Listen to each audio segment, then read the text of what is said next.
موږ به د خپل فیملی واتس اپ څنګه سیو کوو، څنګه به محفوظ کوو. یعنی د سیو مطلب دا دی چې مخکې به موږ په ساده موبایل باندې کال کاو، زموږ د فیملی کور والاو سره به ساده موبایل و، هغه کې به موږ چې کم انون نمبر وي هغه به مو ریجکټ کړ، نو بیا چې کم نمبر به هغې کې سیو نه و، هغې نه به زموږ د کور موبایل ته کال نه راتلو، چې کمې نمبرې به پکې سیو وي، یعنې زموږ خپلې ذاتي هغې نه به ورته کال راته. دا یو ټینشن موږ ته په واتس اپ کې جوړ شوی. اوس نن سبا جدید دور دی، نوی دور دی، د انټرنیټ دور دی، خلک واتس اپ استعمالوي، مختلف ایپس استعمالوي انټرنیټ. نو په دې وجه باندې په واتس اپ کې هم دغه درد سر جوړ شوی دی چې یاره موږ سره کم نمبرې سیو وي، یا خو ټیک د زموږ د خپلو خپلوانو نمبرې وي، چې کم سیو نه وي د هغې نه موږ ته کال راځي، نو هغې هم یو مشکل جوړ کړی دی، هغه هم ښه خبره نه وي. نو د هغې لپاره دله ما یو سیټینګ راوړی دی چې په هغې سیټینګ کې موږ ته چې کوم ناشنا نمبر وي او په واتس اپ کې وي، زموږ په موبایل کې سیو نه وي، نو د هغې نه به موږ ته کال نه راځي.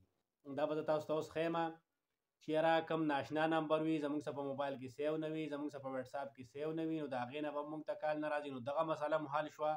خو که دا ویډیو مو خوښه شوي وي نو دا د ملګرو سره شریکه کوئ، زمونږ د فیسبوک پیج فالو کوئ، او زمونږ چې کوم د یوټیوب چینل دی نو هغه سره سبسکرایب کوئ، او دا ویډیو د ملګرو سره شریکه کوئ.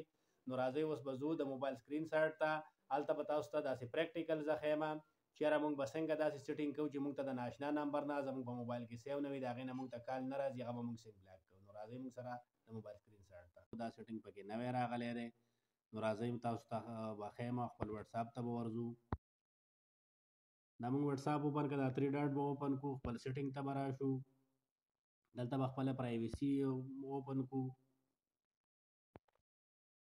بیا به لاندې راشو، په کالز باندې به کلیک وکړو.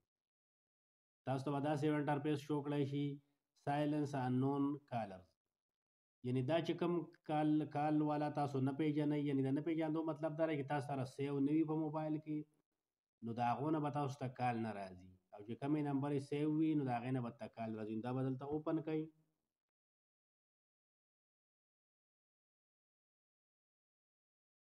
دا چې کله اوپن کړی شي، دا موږ سره اوپن شي، نو بیا به موږ ته د ناشنا نمبرو نه کال نه راځي، او چې کمې زموږ سره سیو وي نه داسې به اوپن کړی شي.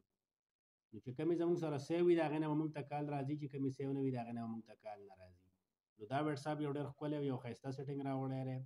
که زموږ ویډیو مو خوښه شوي ملګرو سره یې شریکه کوئ، او زموږ فیسبوک پیج فالو کوئ، او زموږ چې کوم د یوټیوب چینل دی نو هغه سره سبسکرایب کوئ. اوس ما له راکړئ اجازت، د لوی الله په امان.